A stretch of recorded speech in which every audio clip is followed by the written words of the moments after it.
आज मैं आपके साथ शेयर करूंगी नवरात्रि स्पेशल व्रत उपवास की रेसिपी, जिसमें साबूदाना वड़ा, इंस्टेंट साबूदाना की खिचड़ी, साबूदाना पराठा और कुछ उपवास में मीठा खाने का मन हो तो मूंगफली की बर्फी।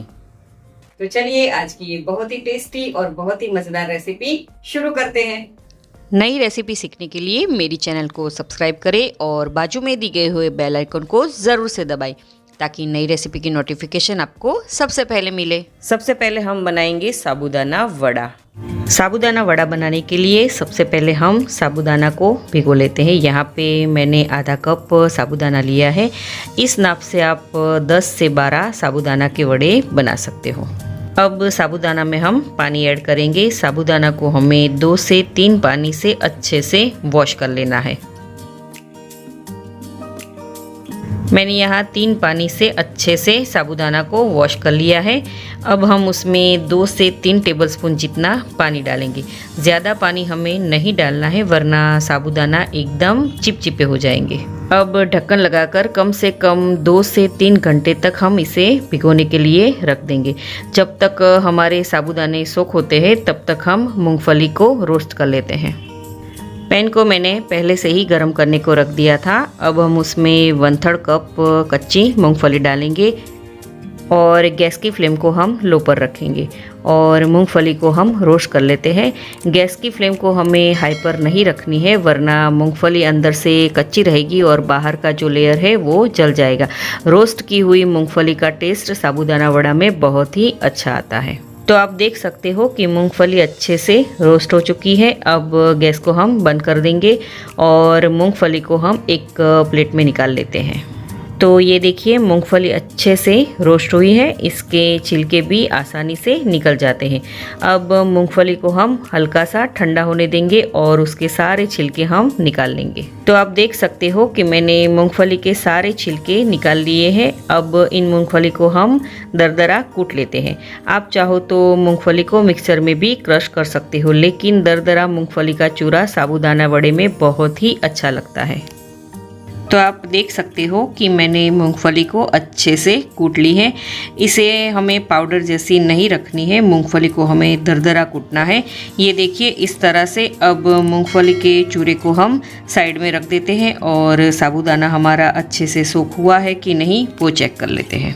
ये देखिए साबूदाना हमारा अच्छे से सोख हुआ है और साबूदाना में बिल्कुल पानी भी नहीं है और एक एक साबूदाना अलग अलग यानी कि खिला खिला है। आप साबूदाना को प्रेस करोगे तो वो आसानी से मैश हो जाएगा। ये देखिए इस तरह से। अब सोख किए हुए सारे साबूदाना को हम बाउल में ले लेते हैं। अब हम उसमें हमने जो मूंगफली कूट कर रखी थी वो ऐड करेंगे। साथ ही में मैंने 2 मीडियम साइज़ के आलू लिए हैं। उसको मैंने पहले से ही बॉईल करके रखा था। उसको हम इस तरह से कद्दूकस कर लेंगे ताकि साबूदाना वड़ा में जो आलू की गांठें यानी कि लम्स न रह जाए। इस तरह से कद्दूकस करके आलू को डालने से वड़े का बाइंडिंग है वो अच्छे से रहेगा और वड़ा खुलेगा भी नहीं। मैंने यहाँ चॉप की हुई हरी मिर्च ली है, वो ऐड करेंगे। तीखा आप अपने हिसाब से कम या ज़्यादा कर सकते हो। अब कद्दूकस किया हुआ अदरक जो 1 इंच जितना है वो ऐड करेंगे। अब थोड़े से फ्रेश बारीक कट किया हुआ धनिया, 1 टीस्पून जितना नींबू का रस ऐड करेंगे और लास्ट में हम नमक अपने टेस्ट के हिसाब से ऐड करेंगे। अब इन सारे मसालों को हम साबूदाना और आलू में अच्छे से मिक्स कर लेते हैं। जैसे हम आटा लगाते हैं ना, वैसे ही हम इस मिक्सचर को तैयार कर लेना है। और हाँ, यहाँ खट्टा और तीखा आप अपने हिसाब से कम या ज़्यादा कर सकते हो। इस तरह से साबूदाना को हमें आलू में अच्छे से मैश कर लेना है ताकि वड़ा फ्राई करते टाइम खुले नहीं। तो आप देख सकते हो कि साबूदाना वड़ा का मिक्सचर डो जैसे रेडी है। अब हाथों में थोड़ा सा तेल लगाएंगे। ये देखिए इस तरह से। अब हम एक लुआ लेंगे और उसको हम दोनों हाथों की मदद से एक गोला बना लेते हैं। अब उसको हम उंगली की मदद से इस तरह से प्रेस करते जाएंगे और राउंड शेप में एक टिक्की यानी कि वड़ा जैसा बना लेते हैं। ये देखिए इस तरह से। इस तरह से बाकी के भी वड़े हम तैयार कर लेते हैं। तो आप देख सकते हो कि मैंने ये सारे वड़े बनाकर रेडी कर लिए हैं। बने हैं ना एकदम परफेक्ट साबूदाना के वड़े। तो चलिए अब हम इसे फ्राई कर लेते हैं। आप चाहो तो इसे सैलो फ्राई भी कर सकते हो। मैंने यहाँ पहले से ही मीडियम गैस की फ्लेम पर तेल को गरम करने को रख दिया था। अब तेल हमारा गरम हो चुका है। गैस की फ्लेम को हम लो पर कर देंगे और तेल में समाये उतने वड़े हम तेल में फ्राई करने के लिए डालेंगे। वड़े डालने के बाद वड़े को पलटाने की बिल्कुल जल्दबाजी नहीं करनी है। वड़े को पहले तेल में अच्छे से सेट हो जाने देना है। जब वो अच्छे से तेल में सेट हो जाएंगे तो अपने आप वो तेल में ऊपर आएंगे। तो आप देख सकते हो कि वड़े अच्छे से सेट हो गए हैं और हल्का सा कलर भी चेंज हुआ है। अब वड़े को हम पलट लेते हैं और अच्छे से फ्राई कर लेते हैं। गैस की फ्लेम को हमें लो पर ही रखनी है और वड़े को हमें कम से कम 5 से 6 मिनट तक लो फ्लेम पर फ्राई करना है। तो आप देख सकते हो कि वड़े हमारे अच्छे से फ्राई हुए हैं और उसका कलर भी गोल्डन आया है। अब हम उसे एक टिश्यू पेपर में निकाल लेते हैं ताकि वड़े में जो एक्स्ट्रा ऑयल है वो एब्जॉर्ब हो जाए। इस तरह से हमें बाकी के वड़े भी फ्राई कर लेने हैं। अब वड़े के साथ सर्व करने के लिए हम चटपटी दही की चटनी बना लेते हैं। उसके लिए मैंने यहाँ आधा कप दही लिया है। अब उसमें हम 1 टीस्पून भुना हुआ जीरा पाउडर, 1 टीस्पून लाल मिर्च पाउडर, नमक टेस्ट के हिसाब से डालेंगे और अच्छे से हम मिक्स कर लेंगे। इस दही की चटनी को आप बटाटा वड़ा, कांदा भजी या फिर फराली बफ वड़ा के साथ आप सर्व कर सकते हो। ये दही की चटनी एकदम टेस्टी लगती है और बहुत ही डिलीशियस लगती है। तो हमारी दही की चटनी रेडी है, साबूदाना वड़ा भी रेडी है। तो चलिए अब हम इसे सर्व कर लेते हैं। तो बने हैं ना एकदम बाहर से क्रिस्पी और अंदर से एकदम सॉफ्ट साबूदाना वड़ा। आप इसे व्रत उपवास में या फिर आप ऐसे ही नाश्ते में भी आप इसे सर्व कर सकते हो। अब हम बनाएंगे सिर्फ 5 मिनट में ये इंस्टेंट साबूदाना की खिचड़ी। इंस्टेंट साबूदाना खिचड़ी बनाने के लिए मैंने यहाँ पर आधा कप जितने साबूदाना लिए हैं, जिसे हम 1 से 2 पानी से अच्छे से वॉश कर लेते हैं। ये साबूदाना के नाप से मैं 1 से 2 लोगों के लिए ये खिचड़ी बना रही हूँ। आप अपने हिसाब से साबूदाना की क्वांटिटी बढ़ा सकते हो। जब साबूदाना अच्छे से वॉश हो जाए तब उसमें से हम सारा पानी निकाल लेंगे। साबूदाना में से सारा पानी निकालने के बाद हम उसमें ऐड करेंगे थोड़ा सा पानी, यानी कि साबूदाना डूबे उतना ही पानी हमें डालना है। ज़्यादा पानी हमें नहीं डालना है, सिर्फ साबूदाना डूबे उतना ही पानी डालना है। तो ये बात का ध्यान रहे। अब ढक्कन लगाकर कम से कम 2 से 3 घंटे तक साबूदाना भीगने के लिए छोड़ देते हैं। अगर आपके पास समय हो तो ओवरनाइट तक आप इसे सोक करने के लिए छोड़ सकते हो। तो 3 घंटे के बाद आप देख सकते हो कि साबूदाना अच्छे से भीग गए हैं और एक एक दाना उसका है वो अलग हो गया है। और अब हम चेक भी कर लेते हैं। तो साबूदाना का एक दाना इस तरह से हम प्रेस करेंगे तो वो अच्छे से मैश हो जाता है। दैट मीन्स कि हमारा साबूदाना अच्छे से भीग गया है। अब मीडियम गैस की फ्लेम पर हम एक पैन रखेंगे और उसमें हम 1 टेबलस्पून जितना तेल डालेंगे। यहाँ पर आप घी का यूज़ भी कर सकते हो। गरम तेल में 1/4 कप जितनी हम मूंगफली ऐड करेंगे और मूंगफली को हम अच्छे से सैलो फ्राई कर लेते हैं। इस तरह से मूंगफली को सैलो फ्राई करने से उसका जो क्रंची टेस्ट है वो साबूदाना की खिचड़ी में बहुत ही अच्छा आता है। तो ये मूंगफली हमें हल्की सी गोल्डन ब्राउन हो तब तक उसे सैलो फ्राई कर लेना है। अब हम नेक्स्ट प्रोसेस में चलते हैं। अब उसी गरम तेल में हम आधी टीस्पून जितना जीरा, 2 हरी मिर्च के टुकड़े ऐड करेंगे और थोड़े से हम ऐड करेंगे करी पत्ते और इन सारी चीज़ों को हम अच्छे से तेल में सौते कर लेते हैं। यहाँ पर मैंने मिर्ची के बड़े टुकड़े किए हैं। आप चाहो तो बारीक चॉप की हुई हरी मिर्च भी ऐड कर सकते हो या फिर हरी मिर्च की पेस्ट भी ऐड कर सकते हो। तो आप देख सकते हो कि ये तड़का हमारा अच्छे से रेडी हो गया है। अब जो साबूदाना हमने सोक करके रखे हैं उसमें ये गर्मा गर्म तड़का हम ऐड कर देंगे और इस तड़के को हम साबूदाना के साथ अच्छे से मिक्स कर लेते हैं। तो ये गरम तेल का थोड़ा सा तड़का लगाने से साबूदाना है वो तेल से अच्छे से कोट हो जाएंगे और साबूदाना की जो खिचड़ी है वो एकदम खिली खिली बनेगी। अब इन सारे साबूदाना को हम एक बाउल या फिर पतीले में ट्रांसफ़र कर लेते हैं और इसे हम बाउल में अच्छे से इस तरह से फैला लेते हैं। ये देखिए, अब हम क्या करेंगे, साबूदाना को हम बॉईल कर लेते हैं। मैंने यहाँ एक कढ़ाई में 1.5 ग्लास जितना पानी डाला है और उसमें हम एक स्टैंड रखेंगे। और साबूदाना का जो हमने बाउल रेडी करके रखा है वो इस स्टैंड पर हम रख देंगे और गैस की मीडियम टू हाई फ्लेम पर कवर करके 4 से 5 मिनट तक इसे पकने देते हैं। 5 मिनट के बाद आप देख सकते हो कि साबूदाना एकदम परफेक्ट पके हैं। अब गैस को कर लेते हैं हम बंद और बाउल को हम निकाल लेंगे। तो इंस्टेंट साबूदाना खिचड़ी बनाने के लिए मैंने यहाँ थोड़ा सा सेटअप तैयार कर लिया है। तो सबसे पहले हम बॉईल किए हुए सारे साबूदाना इस मिक्सिंग बाउल में ऐड कर लेते हैं। आप इस रेसिपी को कौन सी सिटी से, कौन से स्टेट और कौन सी कंट्री में से देख रहे हो, मुझे कमेंट करके ज़रूर से बताइएगा।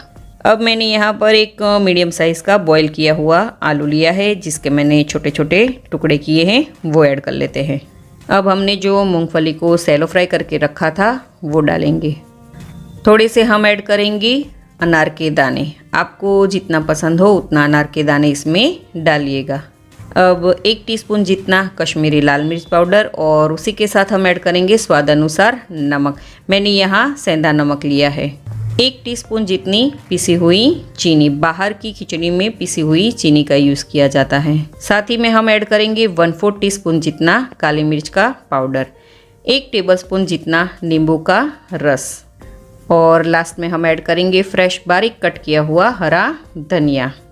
और साथ ही में मैंने यहाँ पर लिया है फराली चिवड़ा, वो ऐड करेंगे। वो भी आप अपने टेस्ट के हिसाब से डालिएगा। अब इन सारी चीज़ों को हम अच्छे से मिक्स कर लेते हैं। यहाँ पर आप लाल मिर्च पाउडर नहीं खाते हो तो आप इसे स्किप भी कर सकते हो। और हाँ, ये सारी चीज़ें मसाले वगैरह है वो गर्मा गर्म साबूदाना हो तभी उसमें ऐड कीजिएगा, ताकि सारी चीज़ें अच्छे से साबूदाना में मिक्स हो जाए। तो रेडी है हमारी गर्मा गर्म ठेले पर मिलने वाली ऐसी इंस्टेंट साबूदाना की खिचड़ी। तो चलिए अब हम इसे सर्व कर लेते हैं। फराली चिवड़ा, अनार के दाने, थोड़ी सी किशमिश और हरा धनिया और काजू से हम इसे गार्निश कर लेंगे। तो है ना एकदम सिंपल सी ये इंस्टेंट साबूदाना खिचड़ी की रेसिपी। अब हम बनाएंगे साबूदाना का पराठा। साबूदाना के ये पराठे बनाने के लिए मीडियम गैस की फ्लेम पर हम एक पैन रखेंगे और उसमें हम आधा कप जितना साबूदाना डालेंगे और लो टू मीडियम गैस की फ्लेम पर हम अच्छे से साबूदाना को भून लेते हैं, ताकि उसमें से हल्का सा जो मॉइस्चर का भाग है वो निकल जाए और साबूदाना पीसने में भी आसानी रहे। ये साबूदाना हमें ज़्यादा नहीं भुनना है, बस हल्का सा इसे हमें भून लेना है। सिर्फ 2 से 3 मिनट में ये भुन जाता है और एकदम क्रिस्पी भी बन जाता है। साबूदाना को हमें हाई फ्लेम पर नहीं भुनना है, वरना वो जल जाएंगे, तो ये बात का ध्यान रहे। तो 3 मिनट के बाद आप देख सकते हो कि साबूदाना हमारे अच्छे से भून चुके हैं। अब हम इसे एक प्लेट में निकाल लेते हैं और इसे हमें बिल्कुल ठंडा होने देना है। तो आप देख सकते हो कि साबूदाना बिल्कुल ठंडे हो गए हैं। अब मिक्सर जार लेंगे और ये सारी साबूदाना हम मिक्सर जार में ऐड कर देंगे और इसे हम महीन पीस लेंगे। तो साबूदाना पीसने के बाद आप देख सकते हो कि बिल्कुल चावल के आटे जैसा ये लग रहा है ना। अब एक बर्तन लेंगे और हम उस पर एक छन्नी रखेंगे और इसे हम छान लेते हैं, ताकि जो साबूदाने के हल्के से जो दाने रह गए हो वो निकल जाए। आप इस रेसिपी को कौन सी सिटी से, कौन से स्टेट और कौन सी कंट्री में से देख रहे हो, मुझे कमेंट करके ज़रूर से बताइएगा। तो आप देख सकते हो कि ये साबूदाना का आटा हमारा बिल्कुल रेडी है। अब मैंने यहाँ 2 मीडियम साइज़ के बॉईल किए हुए आलू लिए हैं, जिसे मैंने कद्दूकस कर लिया है, वो ऐड करेंगे। अगर इसमें आपको ज़्यादा आलू पसंद हो तो ज़्यादा आलू भी डाल सकते हो। अब उसी के साथ हम ऐड करेंगे आधी टीस्पून जितना काली मिर्च का पाउडर, आधी टीस्पून जितना जीरा, 2 बारीक चॉप की हुई हरी मिर्च, थोड़े से हम ऐड करेंगे बारीक चॉप किया हुआ हरा धनिया, नमक स्वाद अनुसार और लास्ट में हम ऐड करेंगे 1 टीस्पून जितना घी। आप चाहो तो तेल का यूज़ भी कर सकते हो और इन सारी चीज़ों को हम अच्छे से मिक्स कर लेते हैं। पहले हमें पानी नहीं डालना है क्योंकि हमने उबले हुए आलू लिए हैं, तो आलू में पहले साबूदाना का आटा मिक्स करेंगे, फिर हम ज़रूरत के हिसाब से पानी ऐड करके आटा लगाएंगे। और अब थोड़ा थोड़ा पानी डालकर एक सॉफ्ट डो लगा लेते हैं। पानी हमें एक साथ नहीं डालना है, थोड़ा थोड़ा करके हमें पानी डालते जाना है और एक रोटी जैसा सॉफ्ट डो हमें लगा लेना है। तो आप देख सकते हो कि डो मैंने लगा लिया है। इसे लगाने में आधा कप में थोड़ा सा पानी बचा है, उतना पानी लगा है मुझे ये डो लगाने में। अब डो लगाने के बाद थोड़ा सा घी लगाकर हम इसे 1 से 2 मिनट तक अच्छे से मसल लेंगे और एक इसका हम गोला बना लेते हैं। रोटी जितना सॉफ्ट डो हमें इसलिए लगाना है ताकि ये डो जब हम थोड़ी देर रेस्ट पर रखेंगे ना तो वो मीडियम सॉफ्ट यानी कि पराठा जैसा डो तैयार हो जाएगा, क्योंकि साबूदाना है वो थोड़ा सा ज़्यादा पानी एब्जॉर्ब करेगा।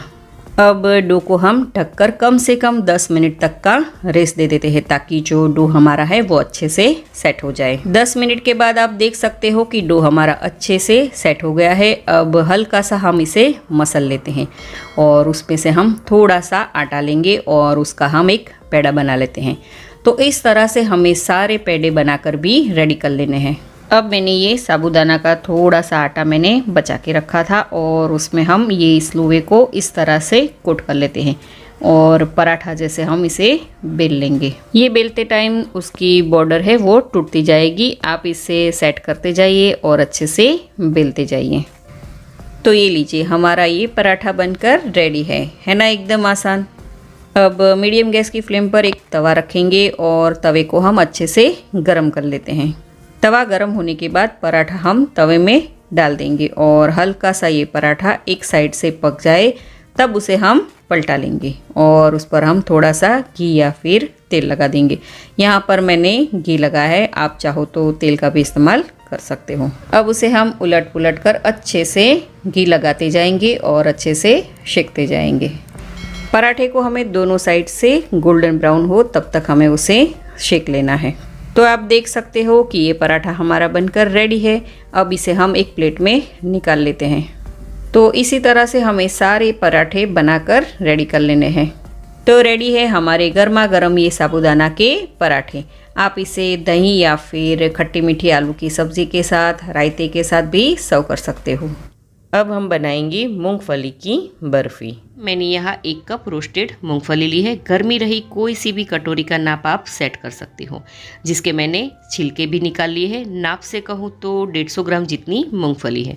मूंगफली के छिलके कैसे निकालते हैं उसका वीडियो मैंने मूंगफली की चिक्की और मसाले वाली मूंगफली में बताया है, तो उसकी लिंक मैं आपको डिस्क्रिप्शन बॉक्स में दे रही हूँ, आप वहाँ जाके चेक कर सकते हो। अब इन सारी मूंगफली के दाने को हम मिक्सर जार में ट्रांसफ़र कर लेते हैं और मिक्सर जार बंद कर लेते हैं और उसे हम ग्राइंड कर लेना है। कैसे हमें मूंगफली को पीसना है वो मैं बताती हूँ।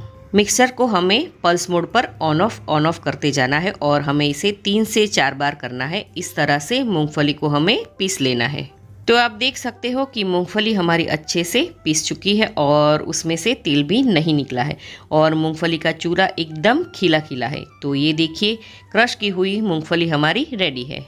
ये मूंगफली का चूरा 1.5 बाउल यानी कि हमने जो नाप लिया था 1 कप का, उससे 1.5 कप हुआ है। तो चलिए अब हम नेक्स्ट प्रोसेस पर चलते हैं। गैस पर एक कढ़ाई रखेंगे और गैस की फ्लेम को हम मीडियम पर रखेंगे। अब उसमें हम 1 टेबलस्पून जितना घी ऐड करेंगे। घी डालने के बाद मैंने यहाँ 3/4 कप जितना गुड़ लिया है, यानी कि 3/4 बाउल जितना मैंने गुड़ लिया है वो ऐड करेंगे और गैस की फ्लेम को हमें मीडियम पर रखना है और गुड़ को हमें मेल्ट कर लेना है।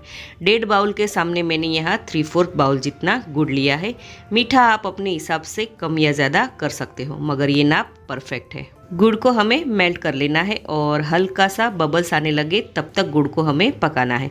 गुड़ को हमें ज़्यादा नहीं पकाना है। तो आप देख सकते हो कि गुड़ में बबल्स आने लगे हैं और इस स्टेज पर हम गैस की फ्लेम को लो पर कर देंगे और क्रश की हुई मूंगफली ऐड करेंगे और गुड़ में मूंगफली को हम अच्छे से मिक्स कर लेंगे। गैस की फ्लेम को हमें लो पर ही रखनी है, वरना गैस की हाई फ्लेम पर कढ़ाई में जो मूंगफली और गुड़ है वो चिपक जाएगा और जल जाएगा। तो आप देख सकते हो कि मूंगफली और गुड़ अच्छे से मिक्स हो गए हैं। अब इसमें आपको इलायची का पाउडर ऐड करना हो तो वो भी ऐड करके मिक्स कर लीजिएगा और अब हम गैस को कर देंगे बंद। यहाँ पर मैंने केक बनाने की ट्रे ली है, उसको मैंने घी से अच्छे से ग्रीस कर लिया है। अगर आपके पास ऐसी ट्रे नहीं है तो आप थाली का भी यूज़ कर सकते हो। अब सारा मिक्सचर इस ट्रे में हम निकाल लेंगे। ट्रे को या फिर थाली को हमें ग्रीस करना ज़रूरी है ताकि मूंगफली की बर्फ़ी जब हम डिमोल्ड करें तो वो आसानी से निकल जाए। अब मूंगफली बर्फ़ी के मिक्सचर को हम इस तरह से ट्रे में फैला देंगे। ये प्रोसेस हमें फटाफट से कर लेनी है, वरना ये ठंडा हो जाएगा और पूरी तरह से ट्रे में हम आसानी से नहीं फैला पाएंगे। इस तरह से हमें ट्रे में इस बर्फ़ी के मिक्सचर को फैला देना है। अब हम इसे पीसेस में कट कर लेते हैं। आप अपने हिसाब से छोटे या बड़े बर्फ़ी के पीस कर सकते हो और गार्निशिंग में आप पिस्ता या बादाम से भी गार्निश कर सकते हो। तो रेडी है हमारी मूंगफली की बर्फ़ी। अब इसे हम थोड़ी देर ठंडा होने देते हैं। तो मूंगफली की बर्फ़ी हमारी ठंडी हो चुकी है, तो चलिए अब हम इसे सर्व कर लेते हैं। है ना एकदम आसान सी रेसिपी। सिर्फ 3 चीज़ों से हमने इतने टेस्टी और सॉफ्ट मूंगफली की बर्फ़ी मिनटों में तैयार कर ली। ये बर्फ़ी प्रोटीन और आयरन से भरपूर है। अगर आपको व्रत में कुछ मीठा खाने का मन हो तो आप ये मूंगफली की बर्फ़ी फटाफट से बना सकते हो। तो आप ये रेसिपी ज़रूर से ट्राई करना। अगर आपको मेरी आज की रेसिपी अच्छी लगी हो, मुझे कमेंट सेक्शन में ज़रूर से बताना। साथ ही में मेरे वीडियो को लाइक और फ्रेंड सर्कल में ज़रूर से शेयर करना और मेरी चैनल को भूले बिना ज़रूर से सब्सक्राइब कर देना। तो मिलते हैं नई रेसिपी के साथ।